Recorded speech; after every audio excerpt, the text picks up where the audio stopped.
He's a good-looking dude, though. Did you notice that? My eggs dropped. He is absolutely gorgeous. Did I say that out loud?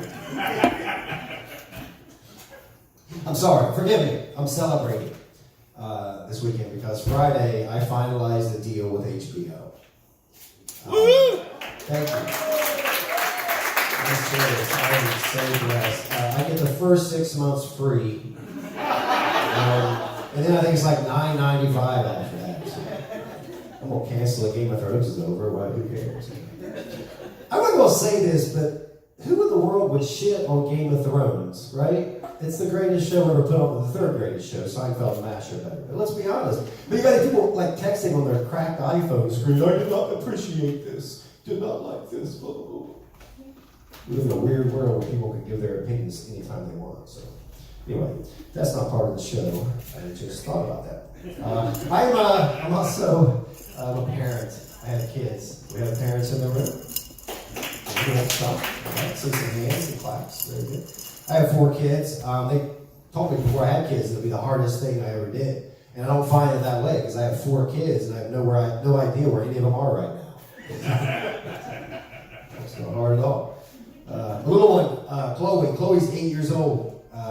She's beautiful. Blue eyes, blonde hair, just the sweetest, kindest little girl you'd ever meet. But she plays this game on her iPad. It's called Minecraft. You guys know the game? Yeah. Older crowd? Okay.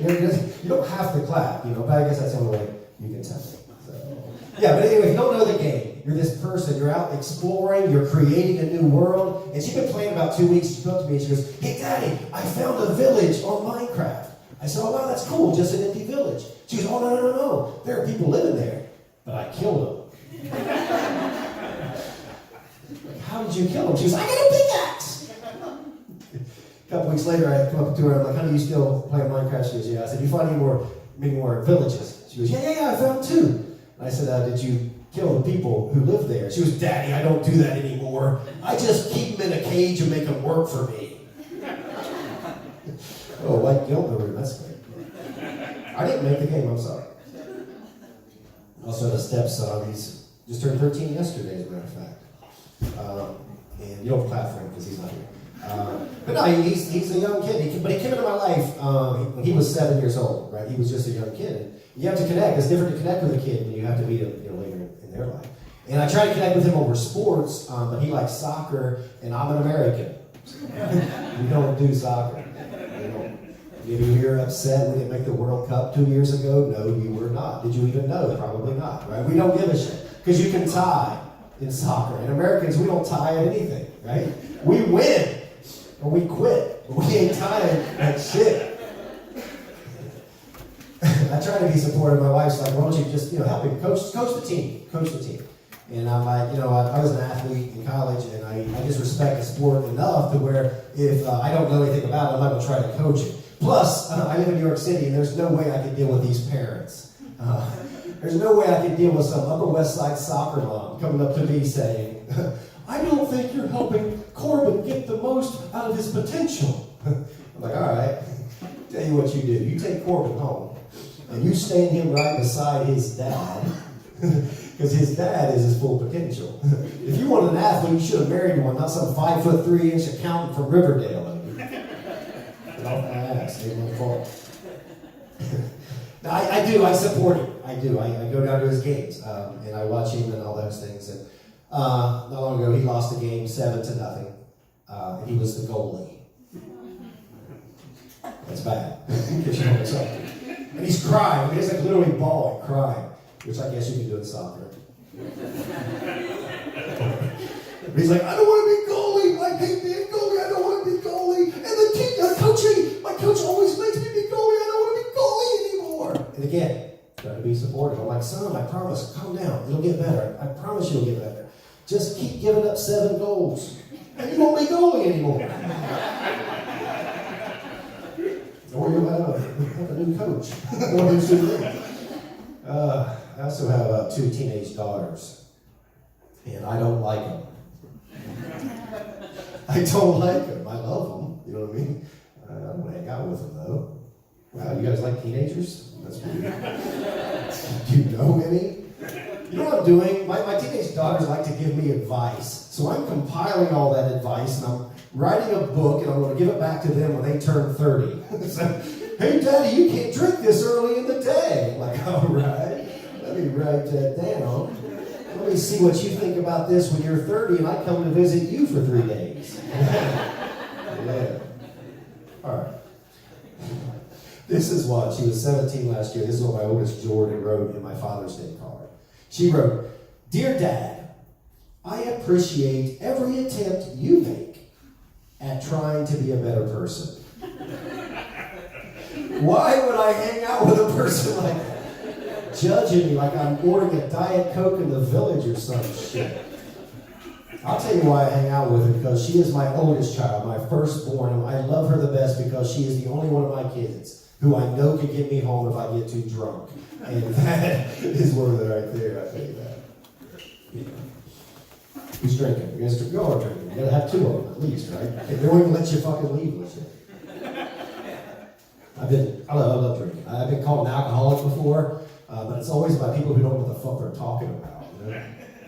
Like my garbage man. It's a garbage man about alcoholism. You go through my recyclables twice and you're Dr. Phil all of a sudden. Whatever.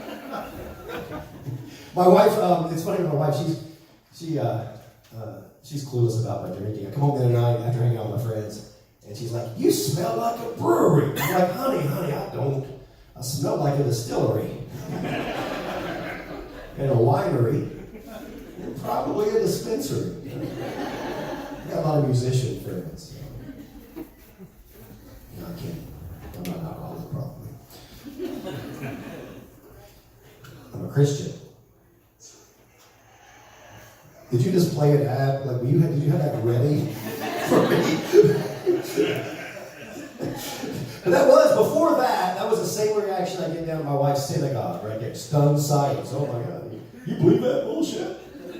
You mean the bullshit you set your calendar by? Yeah. Call me crazy. I believe some of that bullshit, you know. Don't believe all of it. I mean, religion's weird. Religion's weird, all of them are. They've got their fanatics, right? And it was weird. I grew up in a very Christian home, and I have my own beliefs, but I find religion to be confusing, and they lie to you.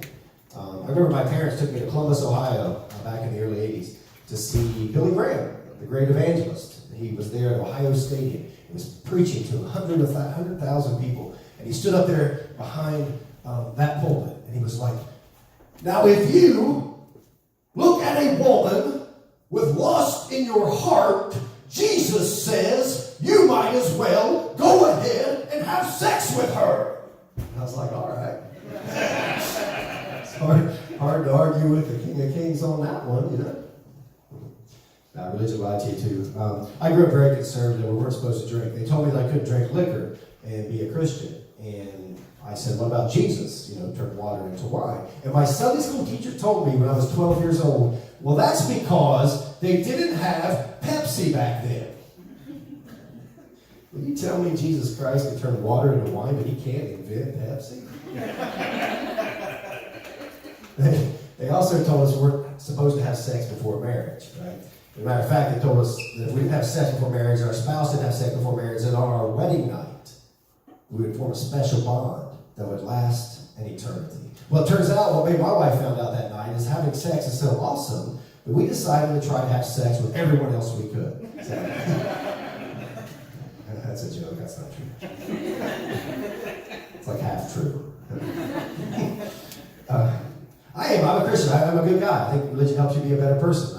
I'm a good guy. I'm good to my neighbor, good to my fellow man. I have, even though I do drink a little bit, I do cuss a little bit, you can hear that, but I've never done drugs, not one time, not even smoked a joint. I've never watched a pornographic video all the way to the end. I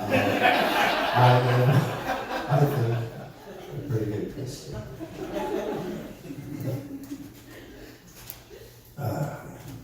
I'm married. You heard that earlier. I have a stepson. So it's my second marriage. We've been married almost 3 years now.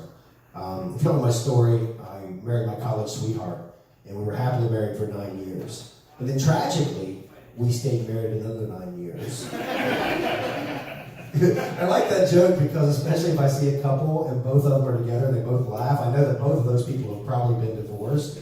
And if that couple, if only one of them laughs, they're probably going to get a divorce. So, I believe marriage is forever. That's one of the greatest institutions on the planet. It's two souls coming together to live life together. It's amazing. But you do can find yourself in a situation where you know you need to get out, right? You know it's time. And I was with my ex-wife. We were having dinner with our friends, Chris and April. And April is one of the best cooks I've ever known in my life. She's all Italian. She cooks everything from scratch, everything authentically amazing. So we're having dinner with them. And during dinner, I said, hey, April, if I'm ever on death row, I want you to make my last meal. And my wife said, well, why don't you want me to make it? And I'm like, honey, I'm on death row. How do you think I got to death row? A little dark there for you all.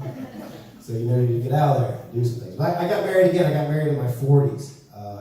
And that's when a man should get married. You know, you got to be 18 to buy what? Cigarettes. You got to be 21 to buy alcohol. There's no reason a man should be allowed to get married until he's 40. If you're too dumb, your priorities are out of whack, right? They're absolutely out of whack.